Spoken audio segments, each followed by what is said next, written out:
This channel does not promote any violent, harmful, or illegal activities. All content provided by this channel is meant for an educational purpose only. Top quality और consistent performance के लिए सिर्फ silver pump नाम याद रखना। বিবাদীবাগীর দোকান থেকে আরো অস্ত্র বেহাত, আরো বেআইনি কারবারিদের হাতে পৌঁছচ্ছে অস্ত্র। ধৃতদের জেরা করে এমনই চাঞ্চল্যকর তথ্য জানতে পেরেছে এসটিএফ। কিন্তু কত বেআইনি কারবারিদের হাতে পৌঁছেছে অস্ত্র, এই সমস্তটাই কিন্তু এখন প্রশ্নের মুখে। আরো একবার আপনাদেরকে জানিয়ে রাখি, ধৃতদের জেরা করে চাঞ্চল্যকর তথ্য জানতে পেরেছে এসটিএফ। কিন্তু ঠিক কি তথ্য সামনে আসছে কথা বলবো, আমাদের প্রতিনিধি আমাদের সঙ্গে রয়েছেন সুপ্রিয় সরাসরি। সুপ্রিয়, আরো অনেকগুলো দোকানও কি এর মধ্যে জড়িত রয়েছে? এসটিএফ এর কাছে এখন অবধি কি কি তথ্য সামনে আসছে?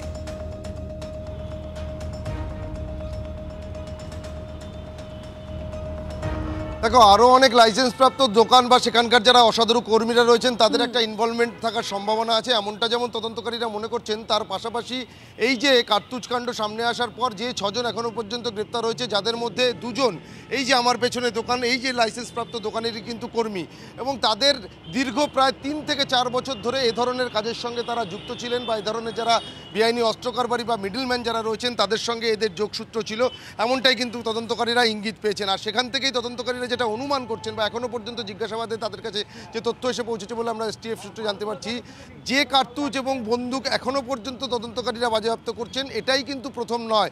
এর আগেও বিভিন্ন সময়ে এই যে যারা দোকানের কর্মীরা ছিলেন এদের মাধ্যমে বহু অস্ত্র এবং কার্তুজ বেহাত হয়েছে বা দুষ্কৃতীদের হাতে পৌঁছে গেছে, এমনটাই কিন্তু মনে করছেন তদন্তকারী আধিকারিকরা। এবং সেক্ষেত্রে কলকাতা এবং সংলগ্ন এলাকার বহু দুষ্কৃতীদের হাতে এই সমস্ত কর্মীদের মাধ্যমে বিভিন্ন অস্ত্র কারবারি এবং মিডলম্যানদের হাত বদল হয়ে দুষ্কৃতীর হাতে পৌঁছে গেছে বলেই তদন্তকারীরা মনে করছেন। কিন্তু এখন এদেরকে জিজ্ঞাসাবাদ করে জানার চেষ্টা করছেন ঠিক কাদের কাদের কাছে এ ধরনের আগ্নেয়াস্ত্র এবং কার্তুজ পৌঁছেছে।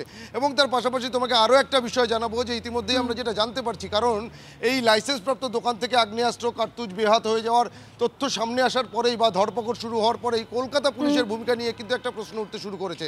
কারণ কলকাতা পুলিশের রিজার্ভ ফোর্সের অন্তর্গত আর্মস অ্যাক্ট সেকশন কলকাতার যে সমস্ত লাইসেন্সপ্রাপ্ত দোকানগুলো আছে সেগুলোর উপর নজরদারি চালায়। আর পুলিশের ভূমিকা নিয়ে প্রশ্ন উঠতে শুরু করার পরেই যেটা আমরা সূত্র মারফত জানতে পারছি, কলকাতার পুলিশ কমিশনার তার নির্দেশে আলাদাভাবে এই গোটা বিষয়টাকে সামনে রেখে একটা তদন্তের নির্দেশ দেওয়া হয়েছে। অর্থাৎ তদন্তের দিকে আমাদের অবশ্যই নজর থাকবে। সুপ্রিয়, অনেক ধন্যবাদ তোমায়। কার্তুজকারীর গ্রেপ্তার, আরো এক বিবাদীবাগের অস্ত্রের দোকানেরই আরো এক কর্মী গ্রেপ্তার হয়েছে। কার্তুজ পাচারের ঘটনায় প্রশ্নে পুলিশের ভূমিকা, যে কথা আমাদের প্রতিনিধি বলছিল, স্টক ও রেজিস্টার দেখার দায়িত্ব কলকাতা পুলিশের আর্মস অ্যাক্ট সেকশনের। কিন্তু কোথায় নজরদারি, উঠছে প্রশ্ন। কার্তুজ পাচার চক্রের এপিসেন্টার বিবাদীবাগের বন্দুকের দোকান, এই প্রশ্নটা উঠছে কারণ কার্তুজ পাচার কাণ্ডে গ্রেপ্তার ওই দোকানেরই আরো এক কর্মী। আগে গ্রেপ্তার হয়েছিলেন দোকানের দীর্ঘদিনের কর্মী জয়ন্ত দত্ত, আর এবার দক্ষিণ 24 পরগনার চম্পাহাটি থেকে শান্তনু সরকার নামে ওই দোকানের আরও এক কর্মীকে গ্রেপ্তার করেছে রাজ্য পুলিশের এসটিএফ। তদন্তকারীদের দাবি, ধৃত ফারুকের থেকে উদ্ধার হওয়া বন্দুক হাজি রশিদকে বিক্রি করেছিলেন শান্তনু। পরে ফারুককে সেই বন্দুক বিক্রি করে রশিদ। ধৃত শান্তনুর বাড়িতে পৌঁছে গিয়েছিল TV9 বাংলা। আমরা দাঁড়িয়ে রয়েছি, এটা শান্তনু সরকারের বাড়ি, আর এই বাড়ি থেকেই রাত 11টার সময় তাকে পুলিশ গ্রেপ্তার করে নিয়ে গিয়েছে। শান্তনু সরকার 2004 সাল থেকে কলকাতায় বন্দুকের দোকানে কর্মরত ছিলেন, এমনটাই জানাচ্ছেন তার পরিবারের লোকজন। যদিও এই মুহূর্তে বাড়িতে কিন্তু তার পরিজনেরা রয়েছেন, তারা যেটা জানাচ্ছেন যে কী কারণে তাকে গ্রেপ্তার করা হয়েছে সে বিষয়ে তারা জানেন না। আপনি কে হন শান্তনু? আমি মা হই। আর ছেলে কি করতো, কি কাজ করতো? ছেলে এনসিদাতে কাজ করতো। মানে কি, কোন দোকান ওটা? এনসিদা বন্দুকের দোকানে। কত বছর কাজ করছিল ছেলে? 2004 থেকে।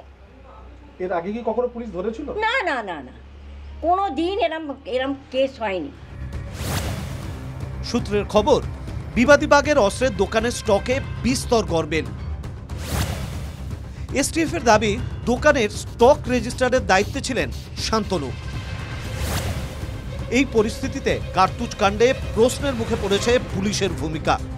লাইসেন্সপ্রাপ্ত দোকান থেকে কবে কত সংখ্যক কার্তুজ বিক্রি হচ্ছে, কার কাছে কবে কি বন্দুক বিক্রি করা হচ্ছে, এমনকি দোকানে কত সংখ্যক কার্তুজ এবং বন্দুক রয়েছে তার বিস্তারিত রিপোর্ট পাঠাতে হয় পুলিশকে। আর দোকানের তরফে পাঠানো সেই রিপোর্টের সঙ্গে দোকানের বাস্তব স্টক এবং রেজিস্টার মিলিয়ে দেখার দায়িত্ব রিজার্ভ ফোর্সের অন্তর্গত আর্মস অ্যাক্ট সেকশনের। আর এবার সেই আর্মস সেকশনের নজরদারি কোথায় তা নিয়েও কিন্তু প্রশ্ন সামনে উঠে আসতে শুরু করেছে। উনি স্টক রেজিস্টার মেনটেন করতেন না, যদিও করে থাকে তাহলে প্রত্যেকটা বন্দুক গুলি প্রত্যেকটার আপডেট কিন্তু পুলিশের কাছে থাকার কথা এবং মালিক কিন্তু সেই আপডেটটা দিতে বাধ্য। পুলিশের সমালোচনায় সরব হয়েছেন খোদ বিধানসভার অধ্যক্ষ। আমাদের সকলের প্রিয় বিধায়ক তথা অধ্যক্ষ মনে করি যে এটা পুলিশের ব্যর্থতা। ওসব নাটক ও আগে পারমিশন নিয়েছে যে দিদি এই দুটো কথা বলবো, দিদি বলে আচ্ছা ঠিক আছে যা একবারই বলবি, তারপরেও বলেছে। জীবনতলায় কার্তুজের পাহাড় উদ্ধার নিয়ে যখন তোলপাড় রাজ্য, সেই আবহে মুর্শিদাবাদে ফের উদ্ধার হলো আগ্নেয়াস্ত্র। দুজনকে গ্রেপ্তার করেছে পুলিশ। ধৃতদের কাছ থেকে উদ্ধার 3টি দেশি পিস্তল ও 7 রাউন্ড তাজা কার্তুজ।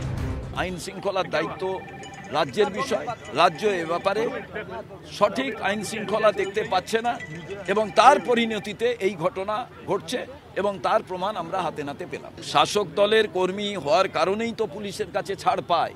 এই অদ্ভুত র্যাকেটটা যে বৈধ অস্ত্র ব্যবসায়ী, বৈধ বন্দুকের বা গুলির দোকানের আড়ালে যে র্যাকেট চলছে সেটাকে ধরেছে, সেখান থেকে একাধিক ব্যক্তিকে অ্যারেস্ট করেছে, এ তো পুলিশ ভালো কাজ করছে। বাংলায় দিকে দিকে গুলি, বোমাবাজি, খুন, জখম, আর কত অস্ত্র মজুদ বাংলায়, বাড়ছে উদ্বেগ। সুপ্রিয় গুহ, অভিজ্ঞান নস্কর ও কৌশিক ঘোষের রিপোর্ট, TV9 বাংলা।